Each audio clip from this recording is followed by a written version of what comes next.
बिस्मिल्लाहिर्रहमानिर्रहीम अस्सलाम वालेकुम। Welcome back to my channel easy cooking with अज़गा। आज मैं आपसे बहुत ही मज़ेदार, बहुत ही क्रीमी खोए मलाई वाली कुल्फ़ी की रेसिपी शेयर करूंगी, जो कि बनाना बहुत ज़्यादा आसान है। इसमें हम बहुत ज़्यादा इंग्रेडिएंट्स का यूज़ नहीं करेंगे, बल्कि घर की चंद चीज़ों से बनाकर इसे रेडी करेंगे। मोस्टली ये सारी चीज़ें हमारे घर पर मौजूद होती हैं।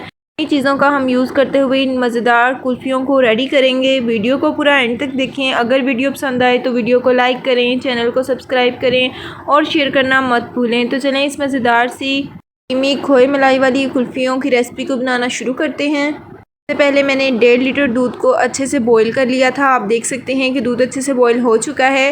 अब मैं दूध को लो टू मीडियम फ्लेम पर पकने के लिए छोड़ दूँगी। दूसरी साइड पर मैं लूँगी एक फ्राइंग पैन। इसके ऊपर डालूँगी 1/3 कप चीनी, 1/3 कप चीनी इसके अंदर शामिल कर दूँगी। इस तरह से सारे पैन के अंदर स्प्रेड कर दूँगी। हम इस चीनी को लो फ्लेम पर कैरमलाइज्ड करेंगे। आपने फ्लेम को हाई नहीं करना, ना ही चीनी को ज़्यादा हिलाना है। जब तक चीनी कैरमलाइज्ड हो रही है, दूसरी साइड पर मैं लूँगी एक बाउल। उसके अंदर शामिल करूँगी 4 खाने के चम्मच मिल्क पाउडर। ये आपको आसानी से किसी भी मार्केट से मिल जाएगा। आप कोई सा भी मिल्क पाउडर का इस्तेमाल कर सकते हैं। थोड़ा सा इसके अंदर शामिल करूँगी पानी और अच्छे से चम्मच की मदद से मिक्स करूँगी। अच्छे से इसका एक स्मूथ सा पेस्ट बनाकर रेडी कर लेंगे। दूध को पकते हुए काफ़ी टाइम हो चुका है। दूध अपनी एक्चुअल क्वांटिटी से हाफ़ हो चुका है, यानी कि 1.5 लीटर से 1 लीटर दूध रह चुका है। अब मैं इसके अंदर शामिल कर दूँगी मिल्क पाउडर वाला पेस्ट। जैसे साथ के साथ मैं इसे स्टिर करती रहूँगी। इस तरह से देख सकते हैं कि दूसरी साइड पर चीनी अच्छे से कैरमलाइज होना शुरू हो चुकी है। हल्का हल्का स्पैचुला की मदद से हिलाऊंगी इसको। इस तरह से अच्छे से मेल्ट कर लेंगे, चीनी को अच्छे से कैरमलाइज कर लेंगे। थोड़ी देर बाद मैं दूध को भी इस तरह से स्पैचुला की मदद से हिलाती रहूँगी। आप देख सकते हैं चीनी अच्छे से कैरमलाइज हो चुकी है। आप देख सकते हैं कि कोई भी शुगर क्रिस्टल इसके अंदर नहीं है, बिल्कुल अच्छे से कैरमलाइज हो चुकी है चीनी। अब मैं इस सारे कैरेमल को दूध के अंदर शामिल कर दूंगी। इस तरह से अपने सारे कैरेमल को अच्छे से स्पैचुला की मदद से साफ़ करके आपने दूध वाले मिक्सचर के अंदर डाल देना है। कैरेमल को स्पैचुला की मदद से अच्छे से दूध के अंदर मिक्स कर देंगे। इस तरह से आपने मुसलसल इसको हिलाते जाना है और सारी कैरेमल दूध के अंदर मिक्स हो जाएगा। आप देख सकते हैं कि कितना मज़ेदार सा कलर आ चुका है। दूध के अंदर कैरेमल डालने से बहुत ही टेस्टी बनकर रेडी होती हैं। अब मैं दूसरी साइड पे लूँगी आधा कप दूध, जो कि मैंने 1.5 लीटर दूध में से बचा के रखा है। इसके अंदर शामिल करूँगी 3 खाने के चम्मच कॉर्नफ्लोर डालकर अच्छे से इसे मिक्स करके एक स्मूथ सा इसका पेस्ट बना लेंगे। स्मूथ सा एक बैटर बनकर रेडी हो जाएगा। से आपने कॉर्नफ्लोर को दूध के अंदर मिक्स करना है ताकि कोई भी लम्स बाकी ना रहें। दूध वाले मिक्सचर के अंदर अब मैं थोड़ा थोड़ा करके कॉर्नफ्लोर वाला मिक्सचर डालती जाऊंगी और अच्छे से इसको हिलाते रहेंगे। आपने साथ के साथ इसको हिलाते रहना है और थोड़ा थोड़ा कर कॉर्नफ्लोर वाला मिक्सचर डालते रहना है। आप देखेंगे कि कॉर्नफ्लोर डालने से दूध की कंसिस्टेंसी मज़ीद गाढ़ी हो जाएगी, बहुत ही क्रीमी सा टेक्स्चर आ जाएगा दूध के अंदर। आप देख सकते हैं कि कितना क्रीमी सा हमारा टेक्सचर बन चुका है। कुल्फ़ी वाला बैटर बनकर रेडी हो चुका है। अब अच्छे से थोड़ी देर मैं इसे पकाऊंगी। मैं इस मिक्सचर को थोड़ा सा मज़ीद पकाऊंगी ताकि कॉर्नफ्लोर का जो कच्चापन है वो इसके अंदर से दूर हो जाए। आप देख सकते हैं कि कितना क्रीमी सा टेक्सचर आ चुका है। बहुत ही मज़ेदार सा हमारा कुल्फ़ी वाला मिक्सचर बनकर रेडी हो चुका है। आप इसकी कंसिस्टेंसी को चेक कर सकते हैं कि माशाल्लाह बहुत ही मज़ेदार सी कंसिस्टेंसी बनकर रेडी हो चुकी है। ठंडा होने के बाद ये मज़ीद गाढ़ी हो जाएगी। अब मैं इसे ठंडा होने के लिए छोड़ दूँगी।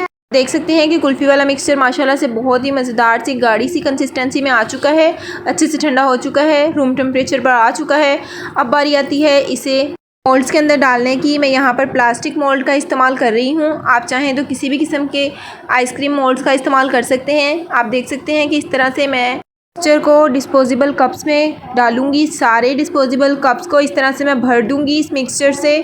बहुत ही मज़ेदार, बहुत ही डिलीशियस सी कुल्फ़ियाँ हमारी बनकर रेडी होती हैं। सारे मोल्ड्स को मैंने अच्छे से भर दिया है। अब मैं एलुमिनियम फॉइल की इस तरह से स्क्वायर में कटी हुई स्ट्रिप्स को इसके ऊपर इस तरह से रैप कर दूंगी। इसको रैप करने से ये फ़ायदा होगा कि आइस क्रिस्टल्स नहीं बनेंगे। बहुत ही परफेक्ट सी कुल्फ़ियाँ हमारी बनकर रेडी हो जाएंगी। इसी तरह से मैं बाकी के तमाम कप्स को भी अच्छे से एलुमिनियम फॉइल से कवर कर दूँगी। एक नाइफ़ की मदद से इस तरह से ऊपर से कट लगाऊँगी और आइसक्रीम स्टिक्स को इसके अंदर इंसर्ट कर दूँगी। इसी तरह से मैं बाकी तमाम कुल्फ़ियों के ऊपर भी आइसक्रीम स्टिक्स को इंसर्ट कर दूँगी। तो आप देख सकते हैं कि तमाम कुल्फ़ी मोल्ड्स हमारे रेडी हो चुके हैं।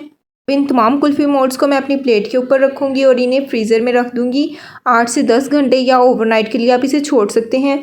बहुत ही मज़ेदार, बाज़ार से कई गुना बेहतर बनकर रेडी होती हैं। आप गेस नहीं कर पाएंगे कि ये बाहर की कुल्फ़ियाँ हैं या घर में बनी हुई हैं। बहुत ही डिलीशियस बनकर रेडी होती हैं। 8 से 10 घंटे बाद हम इसको चेक करेंगे। आप देख सकते हैं कि 8 से 10 घंटे बाद कुल्फ़ियाँ अच्छे से सेट हो चुकी हैं। इजीली बहुत ही आराम से ये कुल्फ़ियाँ डीमोल्ड हो जाती हैं। इस तरह से आप इजीली इसे डीमोल्ड कर सकते हैं। इसको हल्का सा ऊपर से एलुमिनियम फॉइल उतार कर पानी के अंदर हम इस तरह से घुमाएंगे हल्का सा, तो ये इजीली डीमोल्ड हो जाती हैं। बहुत ही मज़ेदार सी, बहुत ही डिलीशियस सी क्रीमी मलाई कुल्फ़ी बनकर रेडी हो चुकी है। सारी इसी तरह से मैं निकाल कर अपनी प्लेट के अंदर निकाल लूँगी। बहुत ही डिलीशियस बनकर रेडी होती हैं, बहुत ही मज़ेदार लगती हैं। एक बार इस रेसिपी को लाजमी ट्राई कीजिएगा। उम्मीद करती हूँ कि आपको हमारी आज की ये रेसिपी बहुत ज़्यादा पसंद आई होगी। अगर पसंद आए तो वीडियो को लाइक करें, चैनल को सब्सक्राइब करें, सब्सक्राइब के साथ का बेल आइकन दबाना मत भूलें। इससे आपको हमारी नई आने वाली रेसिपी का नोटिफिकेशन सबसे पहले मिल जाएगा।